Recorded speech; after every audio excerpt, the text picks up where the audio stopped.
Welcome back everyone. In this session we will discuss about the security part and how to manage it over the SharePoint online. So first things first, we prepared this site in our last session, and throughout this session we will just open it with the name information technology, and the URL it will be your tenant id.sharepoint.com/sites/it. So to access or manage the security over the SharePoint online, you got three features. First of all, just go to this ribbon and from there, just choose site permission, which it will show you few features. First of all, it's gonna ask you with this button to invite more people to access this site. The first option to add member to the group, and in this case, if you click again on this button, you can specify your colleague email address, and from there you're gonna choose it and click save, and it will send for him an email. The next part is about, if you click again on the site permission, it will show you there will be three groups created by default. The first one, it's called the site owner, which have a full control on this site, and the next one it will be site member, which he will have an edit or add or update item on the list, which we name it like site member. Site member, we will discuss about this permission level later on. And the last part, which he will have the least privilege for this site, called it site owner. So to understand more about security over SharePoint online, it's better to click on advanced permission setting. So from there we can understand what's going on, which it will navigate us to the classic view from the SharePoint online. First of all, you will find here just a tab which is called it permission. If you click on this one, you will find the first logo over there. It's about grant permission. From this button, you can just specify your colleague name. Not only that, you can put for him a personal message. You got an access to IT site, and this message it will send it to him throughout an email invitation by check out this checkbox. Not only that, right now you need to specify what will your colleague gonna do over the SharePoint online site called IT. In that case, you got here a drop down list. From here you can specify different permission level, starting from he gonna have an just edit permission level, or full control, or just read, or some other permission level. We will understand about that one later on. So right now you just gonna click here on share, and he will get directly an email with this message. The next icon here, it's about create group, but we will leave this one for a while to understand about the current groups that's created for you by default. But let me first delete this group which we created before recording this session.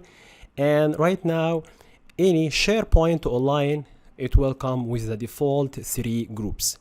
The first one called it full control, which it will be definitely your site name and gonna end with owner. And the second one it will be just member, and the last one it will be visitor. Those groups has been created by default from SharePoint to let you put your users inside those groups. So if you have some members, all you have to do, just create about this group, and from this new button, just click on that one and start to add users to this group by doing the same. Just put his name here and put a personal message and keep the email to go as it is.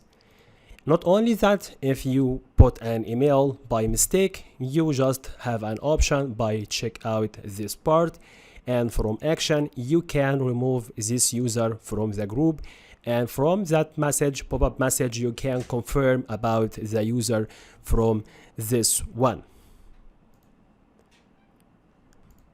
And from here I can confirm about that, so it will be deleted. The more option here, if you click on setting, you will find here a few options. One of them is called group setting. If you click on that one, it will navigate you to this group setting, starting from the name of the group and the description about it and who is the owner of this group. And in meantime, there are some configurations like who can view the membership of this group. You can choose between two radio button. The first one is called group members, only can view the member of this group or anyone inside this site. The other part, who can edit the membership of the group, could be group members or group owner. It's about your business requirement. The next configuration is about membership request. In case that anyone of your site would like to get request, get access of this site, he will do request. So in that case, allow request to join / leave this group. You're gonna do it yes or no. It's according to your business requirement. And the last part is about auto accept the request. Definitely this one right now is dimmed by Microsoft, and here is about caution, keep it as it is, like no. All right, so I will click cancel about the group setting, which it will navigate me back to the same group, and from here I can check about view group permission. It will give you all the group permission, like this one have an access on the IT, have access on this or that, all the group permission on all other URLs. In meantime, if you click here again on the setting, you can make this group as a default. Okay, so if I will grant any access to any member, he will directly come to this group. And the last part, nothing, about this one too much. It's about list setting, because, this group, any group inside the SharePoint is based on, column. So name, about me, job title. So if you would like to do any modification about this list, you're gonna choose it from here. It doesn't have too much points about the member, about the permission. So no need to discuss about it. Right now, I will click here back. I need to go again to the site permission, and here is it. We came back here, and let's find one of the most important feature inside the site permission. And you will find a lot of scenario, like one of the users inside the organization gonna visit you in the IT room, and he will ask you why you revoke my permission from the site. You're gonna tell him, I didn't revoke anything. So how can you prove something like that? Just like, open the site permission, and from a check permission icon, you just put his name over here in this text box in front of him and click check now. It will show you all his current permission. Right now, he got the full control over this site. So you just take this screenshot and drop it to his email and ask him to clear his cache or check his browser, because we didn't revoke any kind of permission from accessing the site. Check permission, one of the most commonly used inside the IT world. We are using it like 3 times a week or 3 times per every 2 weeks. The next part is about permission level, but hey, let's pause here for a minute and let me tell you more about permission level. Here inside the site permission, each and every group, it's about permission level. Here is it, as we can see, each group have the type of this group. Right now we are dealing definitely with the SharePoint group, not Office 365 group. And the last part here is about permission level column, which is specify the level of the permission for this group. For example, the owner have a permission level full control. So it's time to understand what's the difference between different permission level from here. So if I click here on the permission level, it will navigate me to this page. This page, as I can see, have full control, design, edit, contribute, read, And the last one, basically, that one I created by myself. So don't bother yourself about it right now. And I'm gonna tell you within a minute how to understand each and every one and how to create a customized permission level according to your business requirement. So are you ready? Yes. So let's start from the first one called it full control. Full control, it's basically dedicated for the owner who will have a full control for each and everything inside the site and list and library and everything related to granting permission, about revoke permission, even from his colleagues. So before we start, if I would like to take a minute and open a notepad, and from that one I'm gonna say inside the SharePoint there will be two type of permissions. The first one gonna have a name called it site, and the other one will be called it list.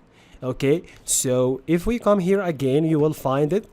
Here is that it's gonna start about list permission, all the permissions related to the list, and all the permission related to the site.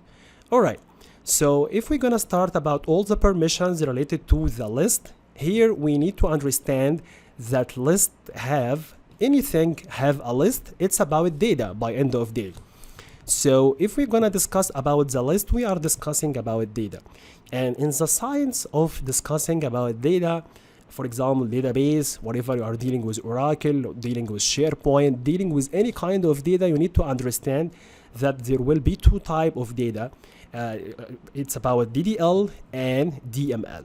And the verses between both of them, it's about the first one have a name, stands for DDL, stands for data definition language, and this one dedicated to anything related about architecture and structure of the data, starting from about create the list itself, okay, or delete the list itself, or add a column to the list, or even delete a column from the list.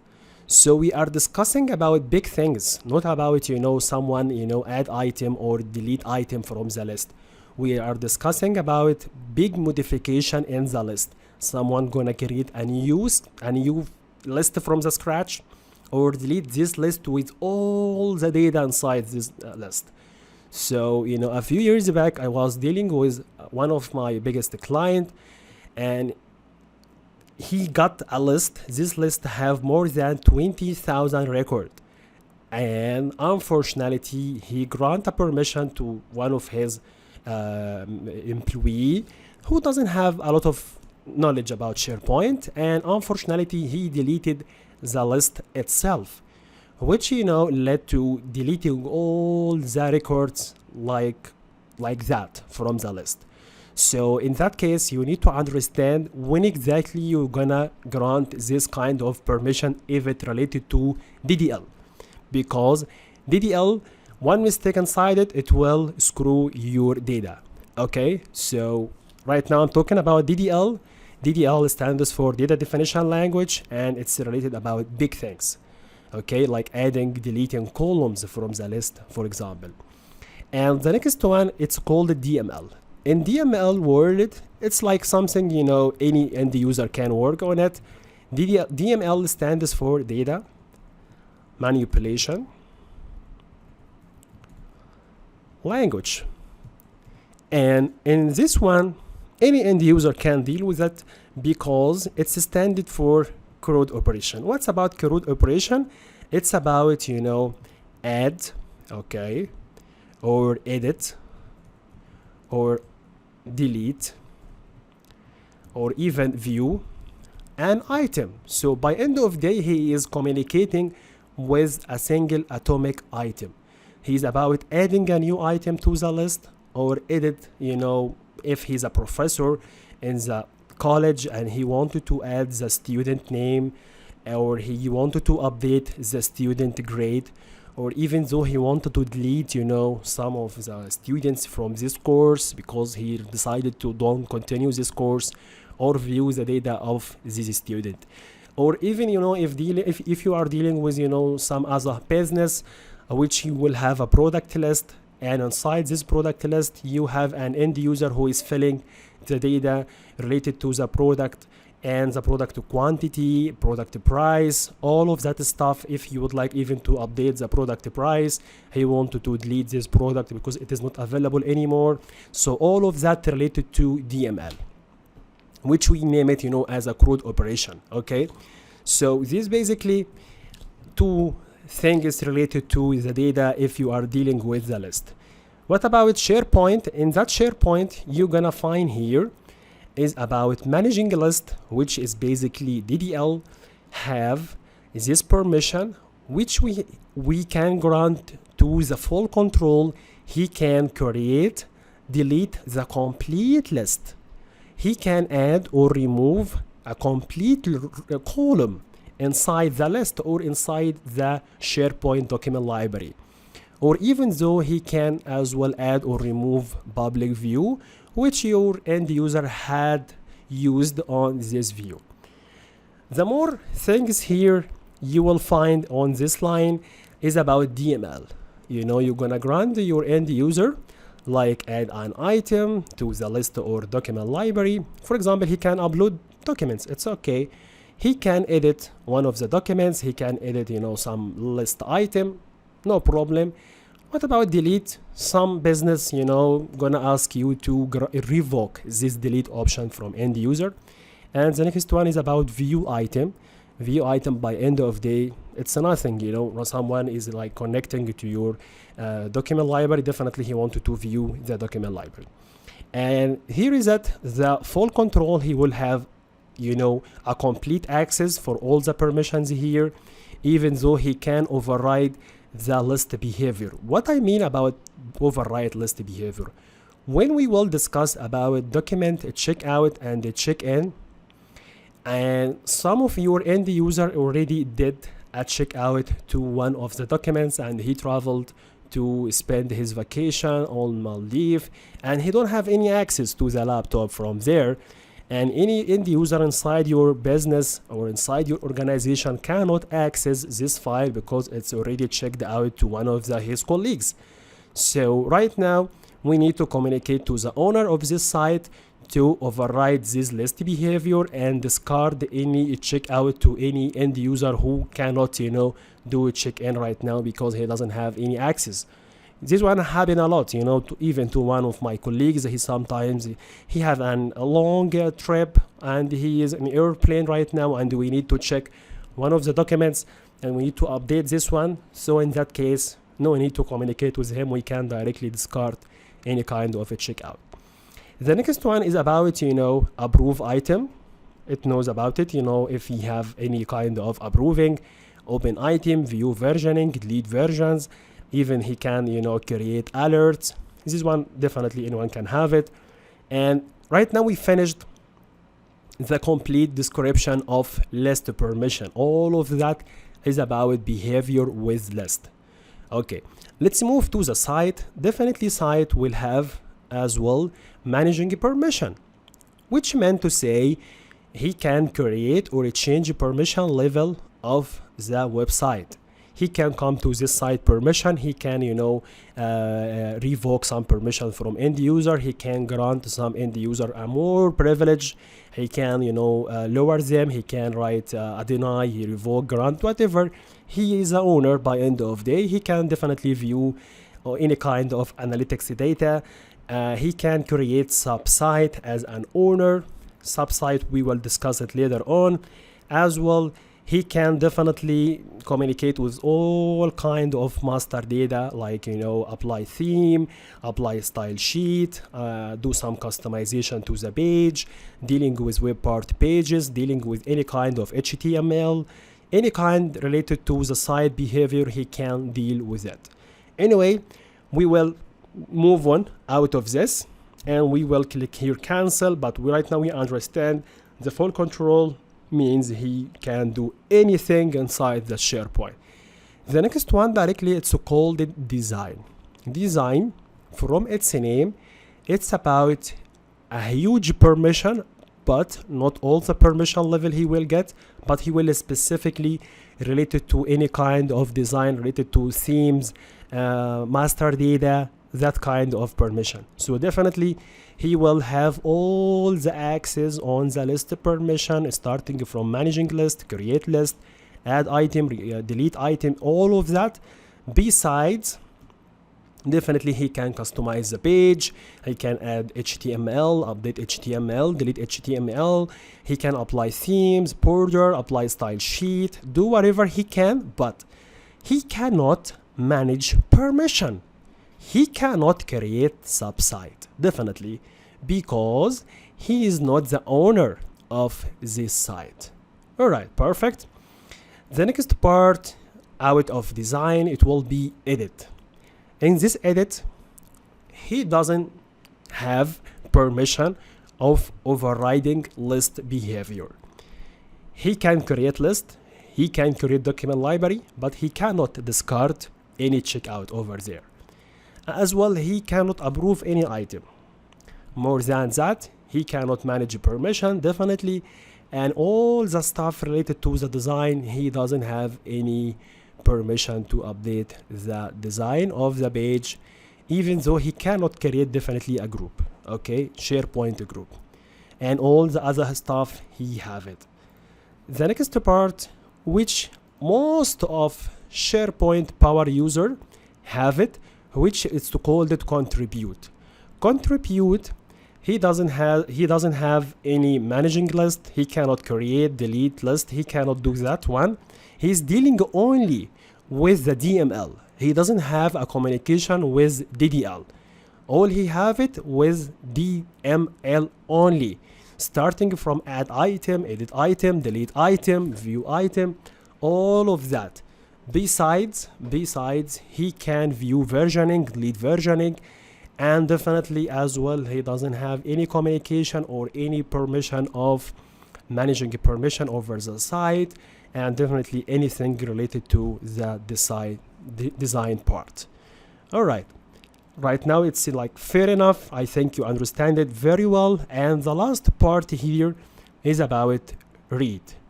Read, he cannot do DML, neither DDL. He just have to view item, open item, view versioning, create alerts, something like you are reading some articles from the PPC. You cannot change the picture of the news. You cannot update the article. You cannot do anything. You just open the BBC and read the article from there. That's about read permission. You doesn't have any other control about the BBC article page. You cannot delete this article. All right. So in some cases, some business requirement, he will ask you, hey, we know right now all of those permissions is very good, but we need the end user or the power user to have all the permissions except the delete option, which I created here, contribute without delete. How can you do something like this with edit? In that case, all you have to do is just open the edit and scroll down, and out of there just click on copy permission level. It will copy everything to you with a new template, and you're gonna type here edit without delete, and be smart and just put here and description edit without delete, like that, and keep everything as it is except delete, you know, like that. Piece of cake. Within single minute job, you created right now a new customized permission level. Choose whatever you want out of there and just like name it with a meaningful name so all your colleagues can use it. That's it? Yes. So let me conclude here about, you know, site permission. So I will click here about site setting, and right now we need to do one thing, not from here. I need to do one thing to conclude about this. So I will click here about permission level. I will go back to the IT, much better. I wanted to conclude one thing here from the ribbon. I'm gonna take 1 minute to load. Yeah, here is it. I will click here about site permission and show me advanced permission setting. I wanted to conclude right now, if any one of this group you want to dedicate it to a specific permission level, how to do it. For example, you have here this visitor, or you wanted to create a new group. In that case, we will name it, Darwish. Not Darwish, we can name it anything else like a sales team. And out of this, I will dedicate to this group the new permission, which have a name contribute without delete, and I will create. So right now we created a new group, and you can see it from here. Unfortunately, you cannot find here the site permission. So in that case, you can click here on the groups to see your group from out of there, or you can click back from here and just do one refresh to come to this page. Right now you can find sales team, and this part is a kind of SharePoint group which have a permission level contribute without delete. That's everything out of this as a part 1. The next part we will continue about access request setting, site collection administrator, and go more deeper with dealing with SharePoint list, SharePoint document library, and we're gonna discuss about permission inheritance, and all of that stuff gonna be on separate part 2. Thank you for watching, and see you in the next part. Thank you.